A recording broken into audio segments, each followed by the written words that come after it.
Bapak Ibu, saudara sekalian, salah satu ayat yang sangat populer dan akrab di telinga banyak orang Kristen, itu Matius pasal 6 ayat 33 yang berbunyi, carilah dahulu kerajaan Allah dan kebenarannya, maka semuanya akan ditambahkan kepadamu. Ayat yang sering kita dengar, mungkin juga kita ucapkan. Persoalannya atau pertanyaannya, apakah perwujudan atau realisasi dari ayat ini benar-benar telah kita alami? Dengan kalimat carilah dahulu, Tuhan Yesus mau kita benar-benar mengedepankan,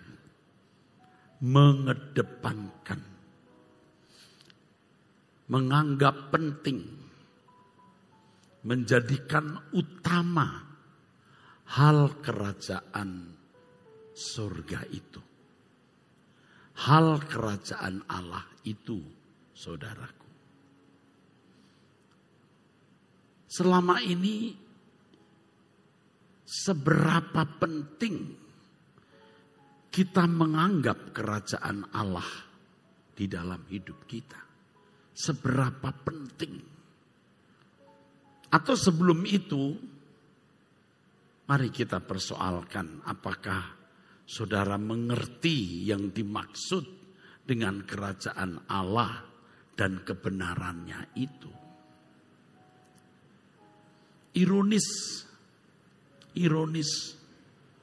ayat yang begitu populer, begitu familiar, begitu akrab di telinga kita, bahkan mungkin juga di mulut kita, tetapi tidak jelas perwujudan atau realisasinya.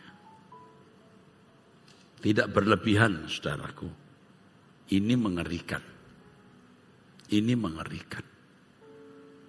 Kalau Tuhan Yesus berkata carilah dulu, seek first, cari dulu, berarti hal ini harus diutamakan, berarti hal ini harus dianggap utama, saudaraku.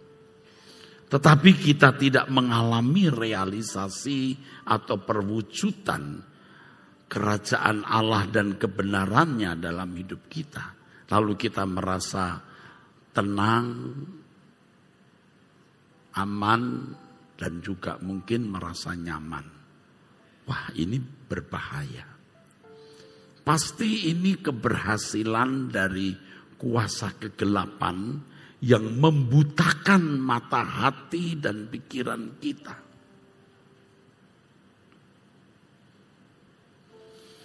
Saya bukan hanya mengkhotbahkan, tapi saya juga sudah menghayati, saudara.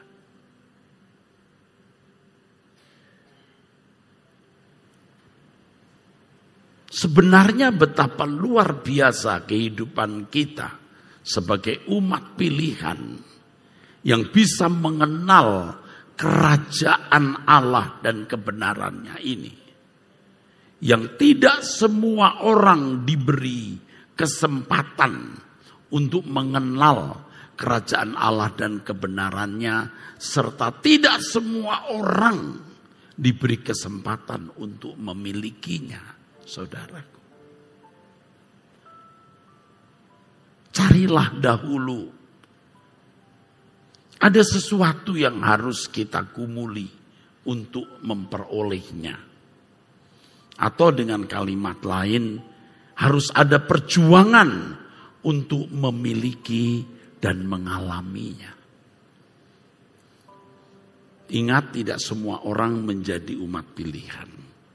Kalau kita membaca Efesus pasal 1 ayat 4 sampai 5, 2 ayat ini menunjukkan bahwa sebelum dunia dijadikan, Allah sudah tahu orang-orang yang akan mendapat kesempatan untuk menjadi umat pilihan, yang akan menjadi anak-anak Allah. Saudara dan saya inilah orangnya. Kiranya pikiran kita dibukakan oleh Tuhan, agar kita bisa menghayati betapa berharganya pilihan ini. Betapa berharganya pilihan ini. Betapa mulianya pilihan ini. Sebelum dunia dijadikan, Allah sudah merancang saudara dan saya untuk menjadi umat pilihan. Tetapi itu bukan berarti otomatis kita pasti lulus. Bukan otomatis kita pasti masuk surga. Sebab kalau otomatis tidak ada kalimat carilah dahulu. Kalau otomatis tidak perlu ada perjuangan, saudara.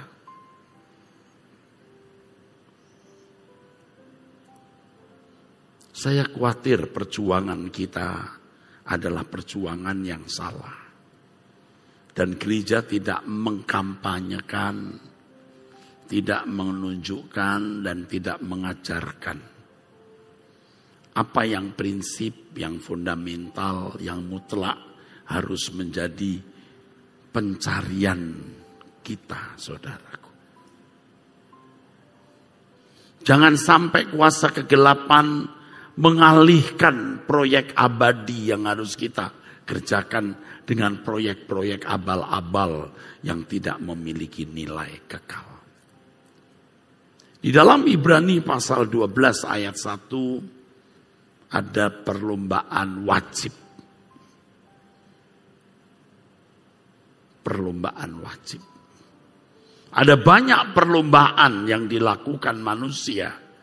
Disadari atau tidak orang-orang berlomba. Tetapi bagi anak-anak Allah ada perlombaan wajib.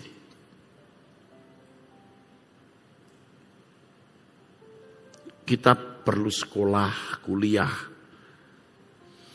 berkarir, menikah, punya anak, membangun rumah tangga, melengkapi rumah tangga dengan fasilitas seperti rumah, mobil, dan lain sebagainya. Tetapi itu tidak wajib. Bahkan di dalam kerajaan surga atau terkait dengan kerajaan Allah, menikah pun juga tidak wajib. Firman Tuhan mengatakan ada orang yang tidak menikah karena kerajaan Allah. Seperti misalnya Paulus. Punya anak juga tidak wajib. Tapi perlombaan wajib yang dimaksud Ibrani pasal 12 ayat 1 dan 2 itu memiliki iman yang sempurna. Iman yang sempurna itu penurutan terhadap kehendak Allah yang sempurna. Penurutan terhadap kehendak Allah itu bicara mengenai perilaku yang ditata, perilaku yang diatur. Dan itulah sebenarnya yang dimaksud Matius 6 ayat 33. Carilah dahulu kerajaan Allah dan kebenarannya.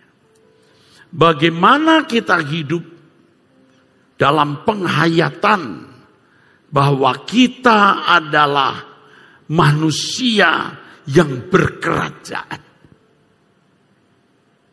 Kalau di bumi ini kita manusia yang bernegara. Lalu kita harus menjadi manusia yang hidup di atas way of life. Way of life dari dasar negara ini. Pancasila. Undang-Undang Dasar 45. Makanya pemerintah berusaha ya sejak saya muda mendengar kalimat menjadi manusia Pancasilais. Masyarakat Indonesia harus menjadi manusia Pancasilais yang gerak hidupnya didasarkan pada 5 sila, berketuhanan dan lain sebagainya. Ya. Karena bernegara di negara ini. Tidak mau tunduk kepada dasar negara ini, ya jangan ada di negara ini. Ya. Demikian pula sebagai anak-anak Allah terkait dengan Allah pencipta langit dan bumi yang menjadi Bapa kita, yang mengutus putranya Tuhan Yesus Kristus menebus dosa kita. Kita harus menghayati kita adalah manusia yang berkerajaan. Mungkin saudara banyak yang tidak sadar. 1 Petrus pasal 2 ayat 9. Kita adalah bangsa yang dipilih, imamat yang ngerajani. Bangsa yang berkerajaan, saudaraku. Yuk kita membuka pikiran hati kita sore malam ini untuk menghayati bahwa kita adalah umat yang berkerajaan. Kita bukan bangsa gelandangan. Memang kalau secara administratif dunia kita warga negara Indonesia, bukan warga gelandangan yang tidak jelas. Bukan apatrid. Ya. Kita orang yang memiliki warga negara, ya saudara.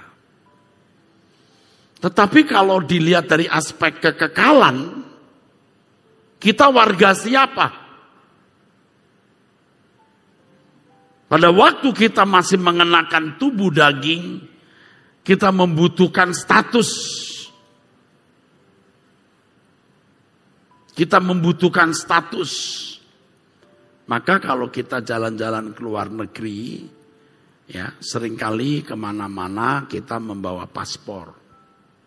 Supaya paspor tidak hilang kita gantung di dalam baju.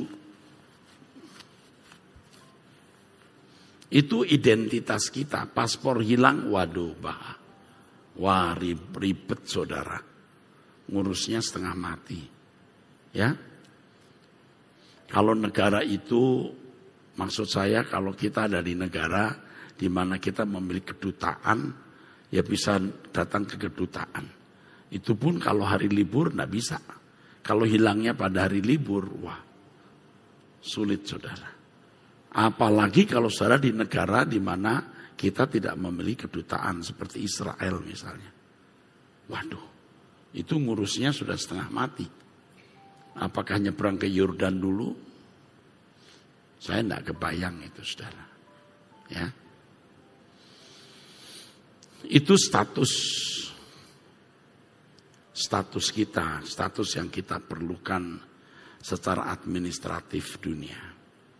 Kalau saudara meninggal dunia, saudara itu warga siapa? Itu masalahnya. Jadi jangan anggap ringan, jangan anggap remeh. Apa yang sedang saya kemukakan ini, carilah dahulu kerajaan Allah dan kebenarannya. Kalimat lain, pastikan kamu itu statusnya warga siapa. Pastikan.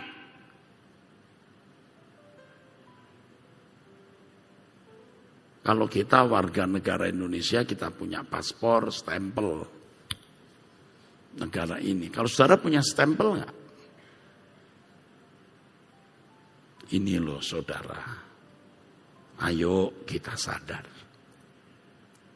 Carilah dahulu. Sebenarnya kalimat ini sama dengan usahakan kamu menjadi anggota kerajaan Allah. Sama sebenarnya. Ada satu pertanyaan di Abam kemarin. Ada seorang pemuda, saya lupa usia 20 tahun atau 19 ya, masih muda. Dia berkata, dia panggil saya di Abam. Saya tidak tahu bagaimana menjawab teman saya, mengapa orang Kristen tidak disunat. Saya jawab dulu bahwa sunat itu sebenarnya tradisi Yahudi. Bukan tradisi bangsa manapun atau agama manapun. Jadi begitu anak terlahir dalam keluarga Yahudi, dia harus disunat. Lalu budaya tradisi religius ini juga ternyata dilakukan oleh agama samawi lainnya. Agama yang juga percaya Allah itu esa. Mengapa orang Kristen tidak disunat? Saya berkata bahwa banyak orang Kristen disunat. Tapi tidak ada unsur religius, tapi unsur higienis.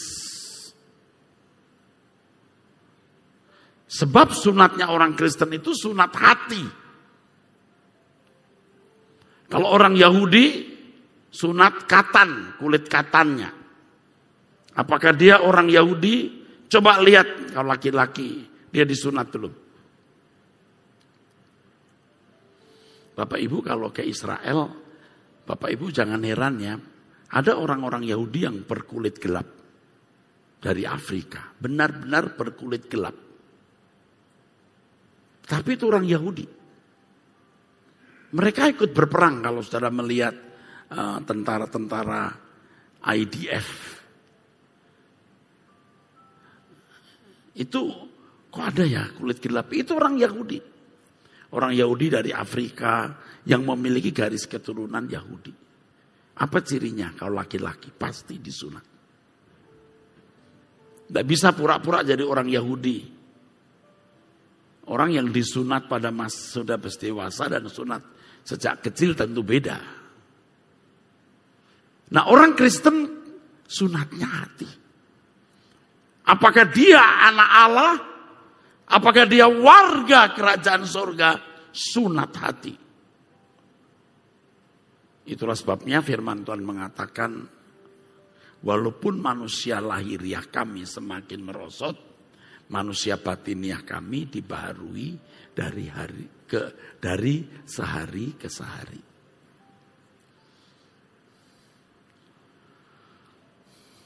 Jadilah anggota kerajaan Allah.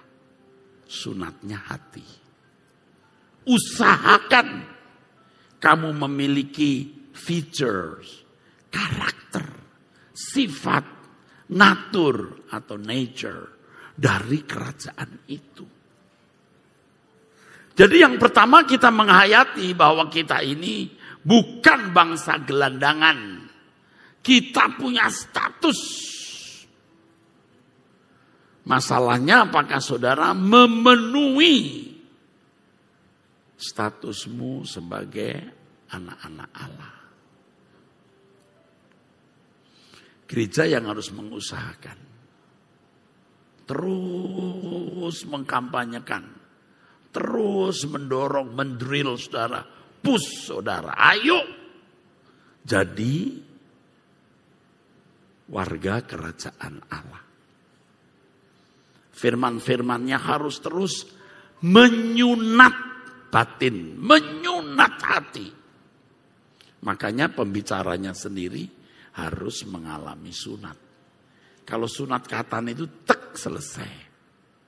Tek aduh selesai. Kalau bayi oek nangis. Tapi kalau sunat hati itu tek tek tek tek tek. Kelemahan-kelemahanmu, watak dosamu, sifat-sifat dosamu, tek, tek, tek. Makanya pertobatan kita bukan satu kali. Pertobatan itu sebuah proses terus-menerus. Apa yang kamu sukai, di bagian itu yang dilukai. Sunat itu kan begitu, saudara. Tempat di mana ada puncak kepuasan, di situ dilukai. Nah apa yang paling kamu senangi yang Tuhan tidak berkenan harus dilepaskan. Itu menyangkal diri. Dan itu sunat hati. Nah kalau saudara tidak menyadari saudara anggota keluarga kerajaan. Dan saudara tidak mau memakai status mengenakan status dari sunat hati, saudara tidak mengalami proses. Begitu saudara meninggal dunia mau ngaku-ngaku, tidak bisa. Tuhan akan berkata, aku tidak kenal kamu, kamu tidak melakukan kehendak Bapa. Kamu tidak mengalami sunat batin. Kita beri tepuk tangan untuk kebenaran ini. Carilah dahulu, utamakan ini, saudara. Khotbah pagi hari Sabtu di GSKI Kebon Jeruk saya bicara ini. Jangan sibuk menjadi pendeta, sibuk melayani kegiatan gereja, tapi tidak mempersoalkan apakah kamu berkenan. Apakah kamu berkenan di hadapan Tuhan? Banyak masalah yang kita hadapi dan sering kita, saudaraku, sering kita hanyut dengan berbagai masalah. Wah, belum punya jodoh, wah belum punya anak, wah belum punya rumah, belum punya fasilitas ini, belum punya fasilitas itu. Aduh, ada masalah ini belum selesai. Anda tidak akan pernah selesai punya masalah, akan selalu ada masalah. Jangan memberhalakan masalah itu. Apapun terjadi, terjadilah. Tapi yang penting bagaimana sunat batinmu berlangsung. Bagaimana saudara terus dibaharui untuk menjadi seorang yang berkarakter anggota kerajaan Allah. Kalau saudara fokus kepada masalah, saudara tidak akan bertumbuh. Mestinya masalah yang saudara hadapi menjadi pemicu. Allah memakai semua sarana kejadian hidup kita untuk menyempurnakan kita. Katakan amin. Ayo saudaraku, mumpung kita masih punya kesempatan. Ya, bersyukur saudara hadir di sini. Dan makin banyak yang hadir sampai agak sulit mencari kursi yang kosong. Tetapi tidak cukup hadir di sini. Saudara harus ada di dalam kerajaan surga. Tidak jarang atau kadang-kadang saya bertemu orang-orang tertentu.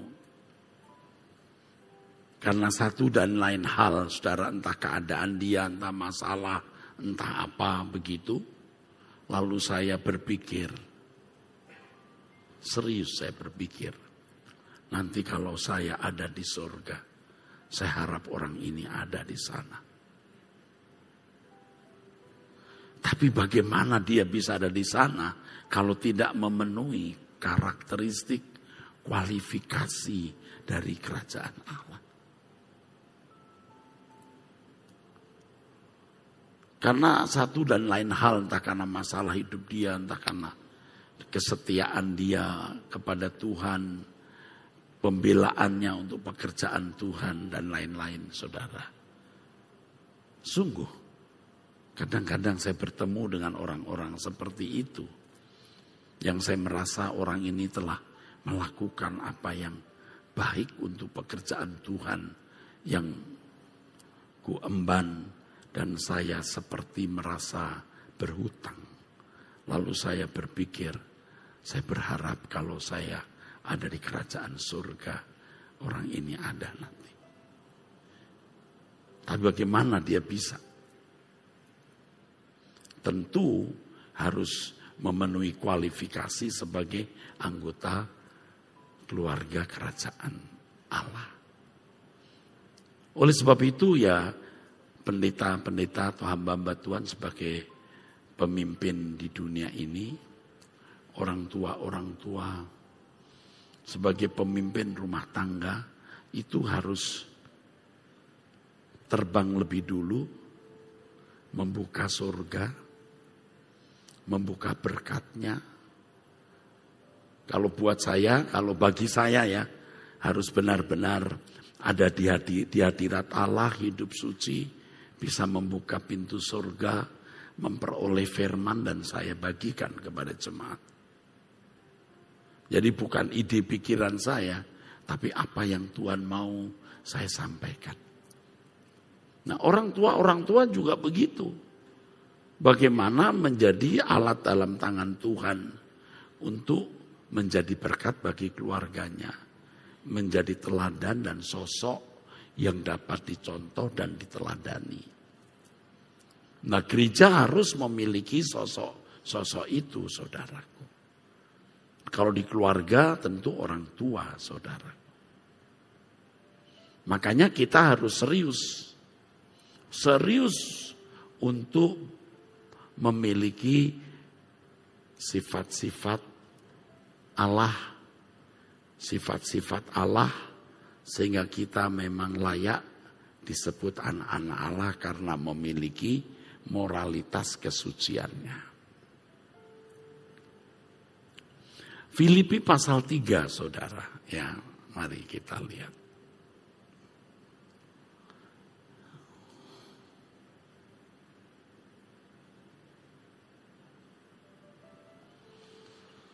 Kalau kita membaca Filipi pasal 3 dari ayat yang ke-6, 7, 8, 9, saya ringkaskan saja ya saudara. Paulus melepaskan semua kebanggaannya dan menganggapnya sampah supaya memperoleh Kristus. Jadi ada barter atau transaksi ya.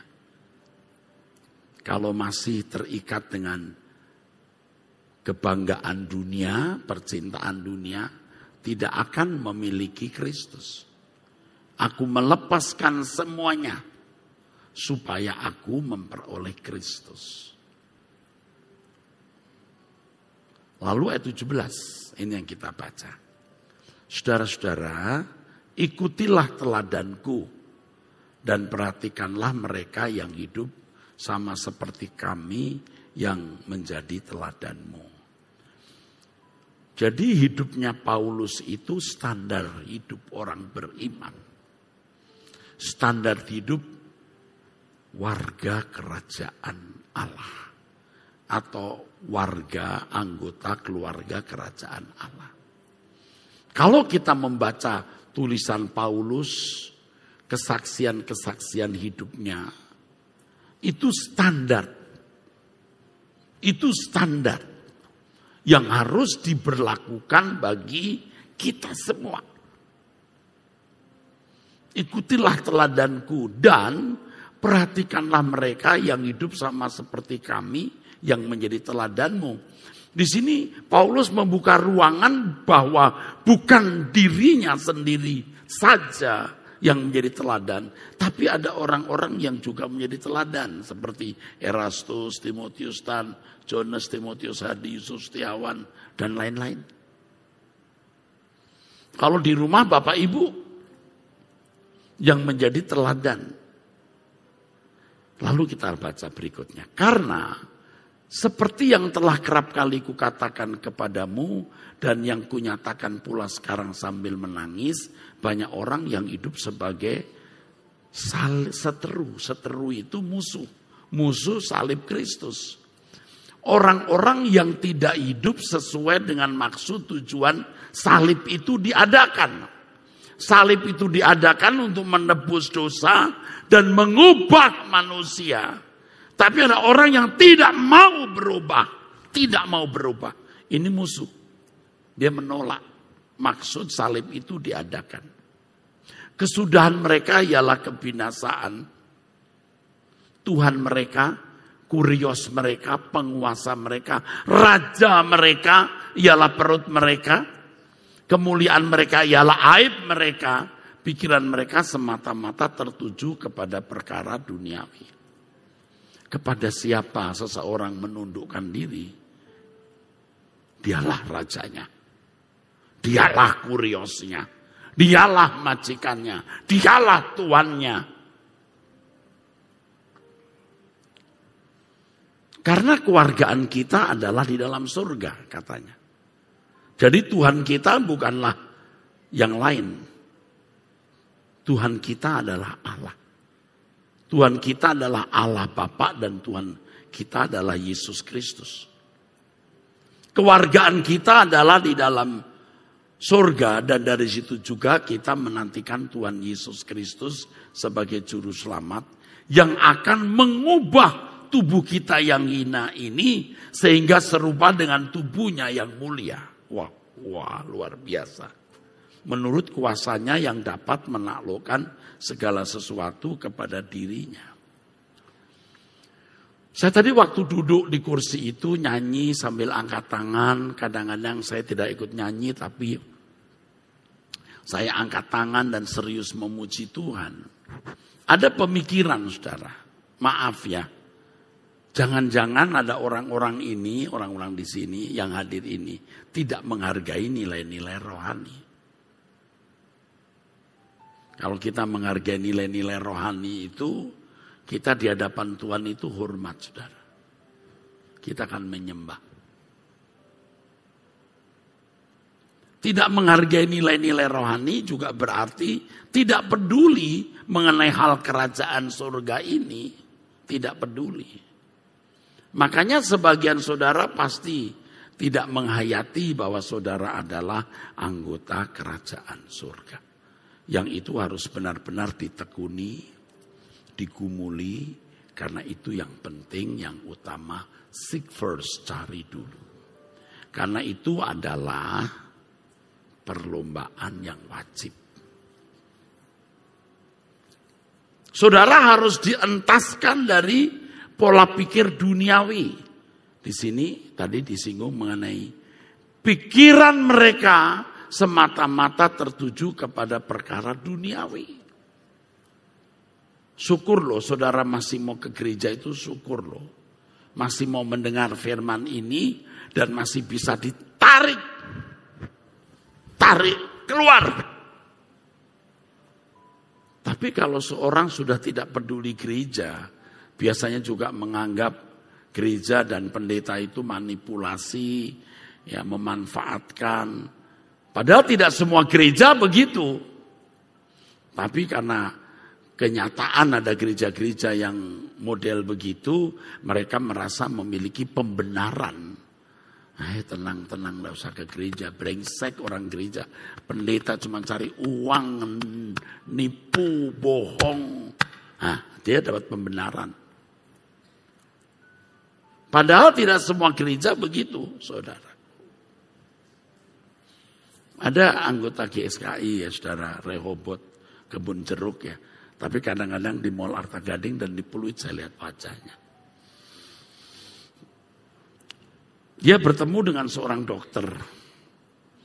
Sekarang dokter itu sudah bantu pelayanan kita. Dokter itu dari luar negeri, ya, seorang ahli. Ya. Waktu dia bawa istrinya berobat, ngobrol-ngobrol, dokter itu berkata percuma. Gereja nggak ada yang benar, pendeta udah nggak benar. Gitu. Lalu beliau ngomong gini, coba kamu datang dulu. Nah dia di Citycon dan di Kebun Jeruk. Coba kamu dengar dulu yang ini. Gitu. Dia datang, saudara.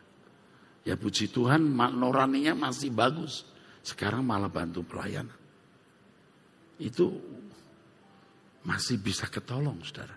Coba kalau dia sampai pupus, orang Jawa bilang mutung, udah patah, fatih, patah, udah klek, wah habis saudara. Saudara masih bisa ke gereja ini, syukur. Tapi saudara jangan tidak merespon firman ini, pikirkan kekekalan. Jangan sombong, karena kalau saudara tidak bertuhankan Tuhan saudara itu diri saudara sendiri. I am the king.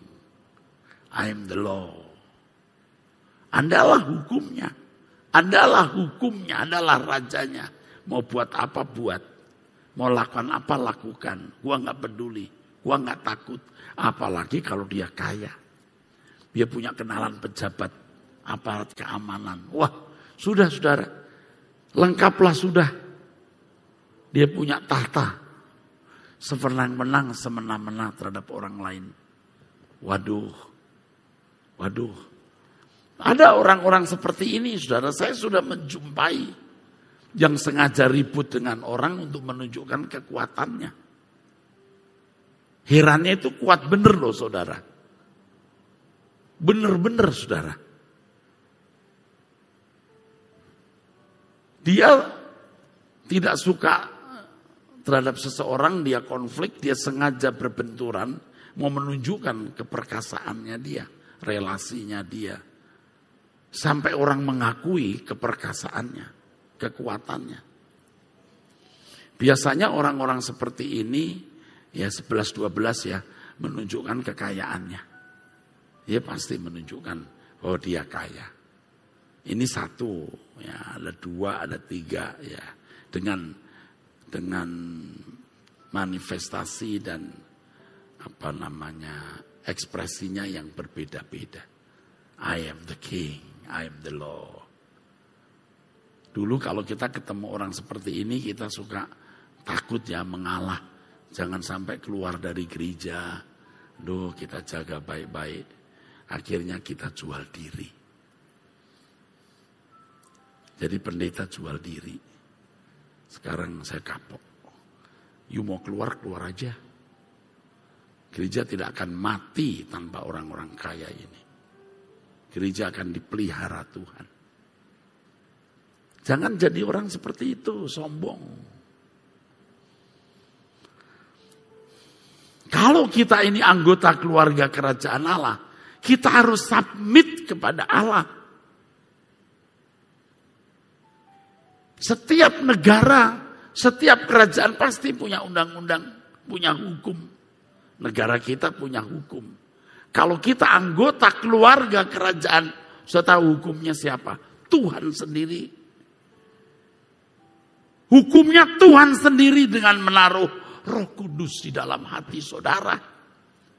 Apa yang Tuhan berkenan, apa yang Tuhan tidak berkenan, Roh itu bicara. Kecuali Anda tidak pernah urusan dengan Roh Kudus, tidak pernah berdoa, tidak pernah mempersoalkan yang ini berkenan di hadapan Tuhan atau tidak, Anda memang tidak mencari kerajaan Allah.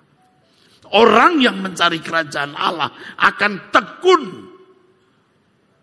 membedakan apakah yang dia pikirkan, dia renungkan, diucapkan, dilakukan sesuai kehendak Allah atau tidak.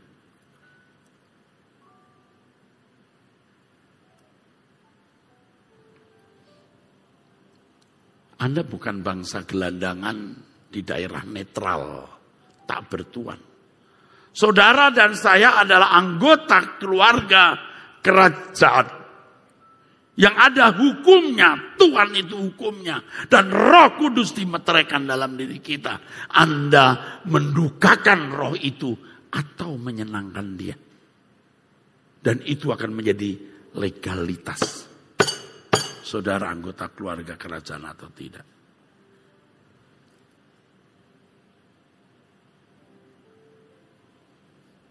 Yuk kita berubah. Amin. Kita beri tepuk tangan untuk kebenaran ini. Saudara, kalau bisa menghayati firman ini dan saudara mulai memiliki kehidupan, nuranimu dihidupkan, Anda tidak bisa mendengar sembarang khotbah lagi. Percaya. Saudara tidak bisa sembarang mendengar khotbah lagi. Khotbah-khotbah yang dari hati Tuhan seperti yang saya sampaikan ini, yang saudara butuhkan dan saudara cari. Dan saya akan datang lagi kemari minggu depan. Amin.